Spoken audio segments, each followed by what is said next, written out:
On debate, Senator. Débat, sénatrice Cordy. Merci, Monsieur le Président. Honorable sénateur, aujourd'hui, j'aimerais dire quelques mots en faveur de cette motion et je le fais au nom de mes collègues progressistes. Nous sommes unanimes, nous appuyons cette motion et nous appuyons la prolongation de la motion jusqu'en juin. Nous acceptons de procéder avec cette motion telle qu'elle est écrite aujourd'hui, mais nous souhaitons réévaluer la situation liée à la COVID et les mesures hybrides à nouveau avant la fin du mois d'avril. Honorables collègues, même si je souhaite vivement que les séances du Sénat et les réunions des comités se déroulent à nouveau en personne, je suis également consciente que certains collègues sont immunodéprimés ou ont des membres de leur famille immunodéprimés. Nous devrions être compréhensifs à l'égard de nos collègues plus vulnérables qui ne se sentent pas à l'aise de participer depuis la Chambre. Ils ne veulent pas mettre en danger leur santé ni celle de leurs proches. Nous devons également être conscients que si nous continuons dans un mode hybride, nous sommes mieux placés pour avoir des mesures en place en cas de nouvelles vagues. Hier encore, la médecin hygiéniste en chef d'Ottawa a averti que le niveau de la COVID ici est en hausse. Le niveau dans les eaux usées ayant augmenté de façon spectaculaire au cours des dernières semaines. La Dr Etches a déclaré dans sa déclaration spéciale, la pandémie n'est pas terminée et nous connaissons actuellement une nouvelle résurgence. Dans ma province natale, la Nouvelle-Écosse, 5 des 55 membres de l'Assemblée législative ont maintenant la COVID. L'Assemblée législative discute actuellement d'un retour aux séances hybrides et il y a des préoccupations parce que cela ne se fait pas instantanément pendant que la Chambre siège. Compte tenu de ces avertissements, nous devons garder à l'esprit qu'il est plus facile de maintenir le mode hybride jusqu'à la fin du mois de juin que de revenir à l'hybride si les cas de COVID augmentent de manière significative ici à Ottawa ou dans nos propres provinces et territoires. Enfin, je ne pense pas que je révèle des secrets en disant que beaucoup d'entre nous font partie d'un groupe d'âge qui est plus susceptible d'avoir des conséquences négatives de la COVID. Je trouve également intéressant que l'autre endroit continue avec son mode hybride jusqu'à la fin du mois de juin. Alors, pourquoi ne pourrions-nous pas faire de même ici au Sénat? Les séances hybrides et les contextes hybrides n'empêchent personne d'être présent. Si un sénateur veut se présenter en personne, comme la plupart d'entre nous, il peut le faire. Mais les séances en personne uniquement à l'heure actuelle empêcheront certainement certains de nos collègues, ceux qui sont immunodéprimés ou qui ont des membres de leur famille immunodéprimés, d'être en mesure d'assumer leurs responsabilités en tant que sénateurs. Soyons clairs, les séances hybrides ne devraient pas être un phénomène à long terme. Nous voulons tous être à Ottawa, en personne, avec nos collègues, dans cette Chambre et dans les comités. Mais je ne veux pas avoir un impact négatif sur la santé et le bien-être de mes collègues, ni sur le personnel du Sénat pour le faire. Je crois qu'il est absolument essentiel de se rappeler que ces décisions touchent non seulement les sénateurs, mais aussi notre personnel et celui du Sénat. Je soutiens la motion actuelle et j'ai hâte de réévaluer la position du Sénat à la fin du mois d'avril. Merci.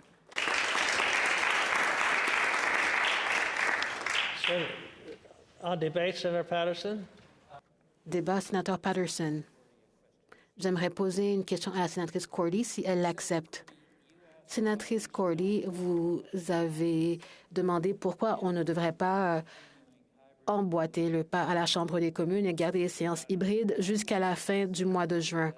Je vous dirais que le problème que nous avons au Sénat, c'est que contrairement à la Chambre des communes, nous n'avons clairement pas les ressources adéquates pour appuyer nos comités lorsque nous travaillons en mode hybride. Et vous comprenez que ces ressources sont les interprètes, les TI, les opérateurs de caméras, et ils nous permettent d'avoir une réunion de comité par semaine. Alors, pensez-vous que qu'en attendant d'avoir les ressources appropriées pour que nos comités fassent leurs travaux, nous ne devrions pas adopter le mode de travail hybride parce qu'il nous empêche d'effectuer ce travail de comité. Merci, merci beaucoup. Vous avez soulevé un argument important. Nous aimerions tous pouvoir participer au comité en personne et ceux qui avaient des réunions de comité 2 fois par semaine ont des horaires de comité d'1 fois par semaine dorénavant. Certains membres du personnel ont attrapé la COVID lorsqu'ils travaillaient dans des milieux où il y avait de nombreuses personnes et des sénateurs ont eux aussi contracté la COVID, que ce soit dans la chambre du Sénat ou dans l'avion ou quand ils sont chez eux. On ne sait pas nécessairement où ils l'ont attrapé, mais c'est quand même un défi. Le traçage de contact est difficile si on tente de déterminer si ça s'est produit dans un aéroport, dans l'avion ou dans la chambre du Sénat.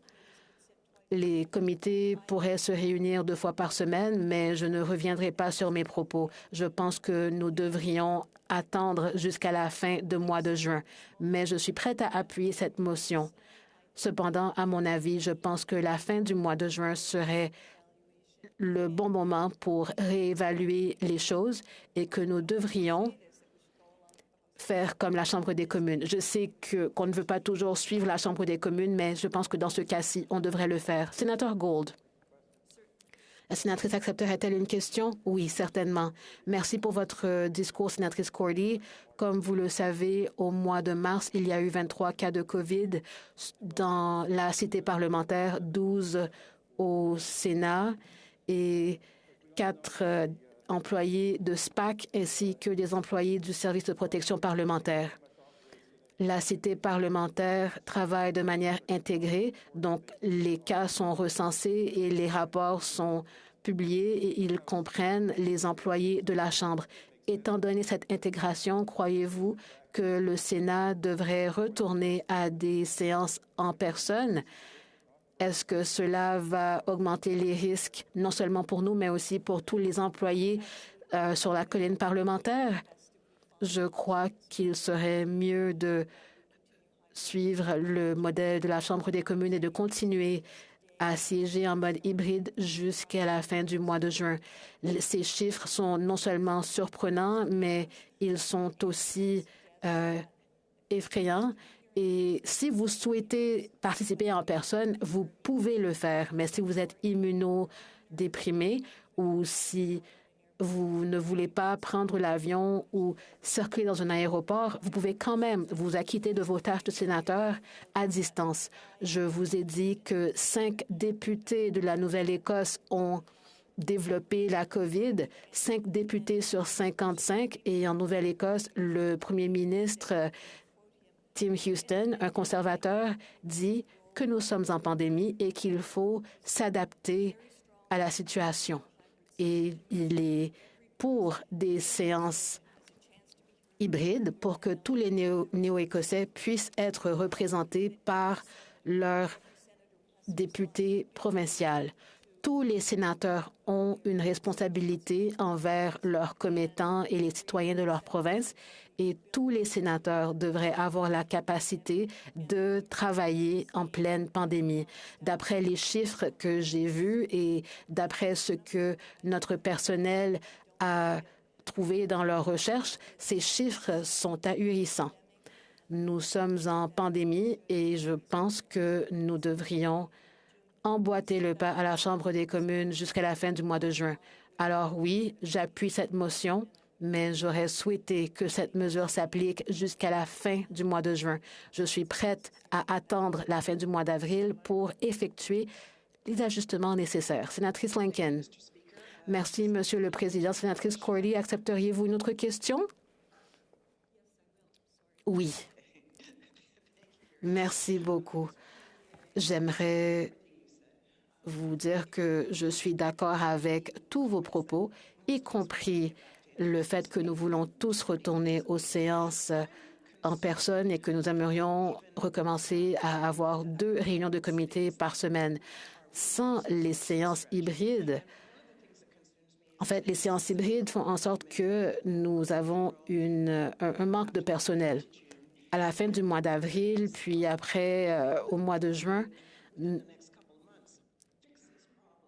on ne pourra pas régler ce problème de ressources rapidement et de manière cyclique.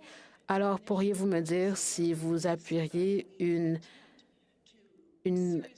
initiative où on se réunirait avec CIBA et qu'on prendrait des dispositions au lieu de déterminer si on retournerait en mode hybride ou non? Merci pour la question. Je n'aurais pas pu l'expliquer mieux que vous. Les ressources, nous sommes à court de ressources. Nous l'étions déjà avant la COVID. Notre personnel, nos employés et le personnel du Sénat, ils font tout leur possible. Ils vont au-delà du devoir et je suis sûre que parfois, leur fatigue peut mener à des risques d'attraper la COVID ou la grippe. Nous sommes, nous aussi, fatigués. Alors, j'aimerais remercier le personnel du Sénat ainsi que nos employés. Merci d'aller au-delà de vos fonctions et nous devrions avoir un groupe de travail qui examine nos ressources. Sénateur Gold nous a donné des chiffres. Il nous a dit combien de personnes sur la colline parlementaire qui ont attrapé la COVID. Alors, nous devrions certainement examiner cette question, déterminer où il faut embaucher davantage. Et merci d'avoir soulevé ce message. Sénatrice Beauvais. Merci, Monsieur le Président. Est-ce que la sénatrice Cordy répondra à une autre question? Oui, je vais le faire. Sénatrice Cordy, vous mentionnez que les séances en hybride permettent à ceux qui sont immunodéprimés de s'assurer de faire leur travail. Et je suis d'accord pour aller jusqu'à la fin juin. Mais seriez-vous d'accord que, alors que les vols directs de nos villes n'ont pas encore été remis en place. Bon, par exemple, je viens de Winnipeg et cela augmente les possibilités, comme pour moi, d'avoir la COVID. Les séances hybrides m'ont permis de participer cette semaine, sinon je n'aurais pas pu être présent. Je préfère être en chambre, comme vous le savez. Êtes-vous d'accord que les séances hybrides permettent à ceux qui contractent la COVID de poursuivre à participer aux délibérations? Oui, j'ai parlé de ceux qui sont immunodéprimés, mais je n'ai pas parlé de ceux qui ont peut-être contracté la COVID et qui peuvent encore participer aux séances depuis chez eux plutôt que de répandre la COVID pour ce faire. Ils peuvent participer tant qu'ils ne sont pas à l'hôpital ou en mauvaises conditions. Ceux qui peuvent y participer depuis leur domicile. Vous avez parlé du manque de vols directs. Tous ceux qui doivent prendre l'avion pour venir ici, bon, par exemple, c'était facile avant avec de voyager en Nouvelle-Écosse. Il y avait 5 ou 6 vols par jour, mais maintenant, il y a seulement 6 vols directs par jour. Et si on attend jusqu'au lendemain, c'est soit à 6 heures du matin, et ça ne permet pas d'avoir une journée productive à la maison, et ce n'est pas un vol direct, où je dois revenir le dimanche soir. Une personne doit prendre 3 avions pour venir à Ottawa et elle pourrait probablement conduire vers Ottawa plus rapidement que ça. Il y a beaucoup de choses qui se sont produites pendant la pandémie. Les vols ne sont pas pratiques. C'est l'un des éléments. Merci.